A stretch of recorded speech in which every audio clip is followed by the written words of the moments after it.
ബാങ്കിൽ പോയപ്പോൾ ദീദിൻ്റെ ഫോണുണ്ട് അങ്ങോട്ടും ഇങ്ങോട്ടും പറഞ്ഞു കളിക്കുന്നത്. ആ ദീദി എന്ത് ചെയ്ത് ഇന്ന് ഒരു പുതിയ ഫോൺ വാങ്ങിക്കുന്നത്. അപ്പം അതിൻ്റെ അൺബോക്സിങ് കാണിക്കാൻ വേണ്ടിയിട്ടാണ്. ഇതെന്താ പറയുക, പുറത്ത് നല്ല മഴ ആണ്. കുറേയായി മഴ വന്നിട്ട് ജോലിയില്ല, മഴ ഒന്നും പ്രളയം പോലെ അയച്ചതായി. കോഴിക്കോട് പിന്നെ റെഡ് അലർട്ട് ആണ്. നമ്മളെ ഓട്ടോറിക്ഷൻ്റെ പേരാണ് നമ്മളെ എന്താ പറയുക ഈ ബ്ലോഗിലിട്ടത്.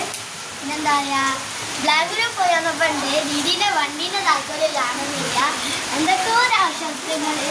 അപ്പോൾ ഇവിടെ എന്ത് ചെയ്ത് എനിക്ക് പോവാൻ. പിന്നെ ഇതിൻ്റെ രണ്ട് മാമന്മാരുണ്ട്. ഒരു മാമൻ്റെ വണ്ടി ബജാജാണ്, അത് ഇക്കാക്കൻ്റെ കാറാണ്, അത് ഇക്കാക്കൻ്റെ ബ്യാപ്പിൻ്റെ വണ്ടിയാണ്. ഇത് ഇക്കാക്കൻ്റെ മോളാണ്. പിന്നെ അതാ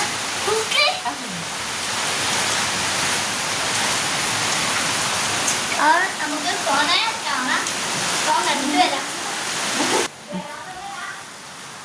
ഗൈസ്, ഇതാണ് ഫോണ്. എനിക്ക് ഭയങ്കര ഇഷ്ടമായി. നമ്മളത് ഇതിൻ്റെ ബ്ലാക്ക് ആണ്, വലുത് ഇതിൻ്റെ വൈറ്റ് ആണ്. നല്ല രസമുണ്ട്. ഇനി എത്രയാണ് റേറ്റ്? 180 ആണ്. നല്ല 1000 ആണ്. നല്ല ക്വാളിറ്റി ഒരു ഫോണാണ്. എല്ലാവരും ഇത് വാങ്ങി യൂസ് ചെയ്യുക. പിന്നെ എന്താ പറയുക, ഇതിൻ്റെ ചാർജറിന് ഒരു പ്രത്യേകത ഉണ്ട്, കാണിച്ചു തരാം. 2 ഭാഗത്തും ചാർജിൻ്റെ സാധനം കുത്താൻ പറ്റും. 2 ഭാഗത്തും കുത്താൻ പറ്റും.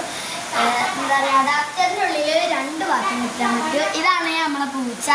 നിങ്ങൾ വിചാരിക്കും ഇതെന്താ പറയുക, കുളിച്ചാത്തോണ്ടായി കളറിന്. അല്ല, ഇത് കുളിച്ചാലും കുളിച്ചില്ലെങ്കിൽ ഈ കളർ തന്നെയാണ്. നമുക്ക് അടുത്ത വീഡിയോ ആയിട്ട് കാണാം.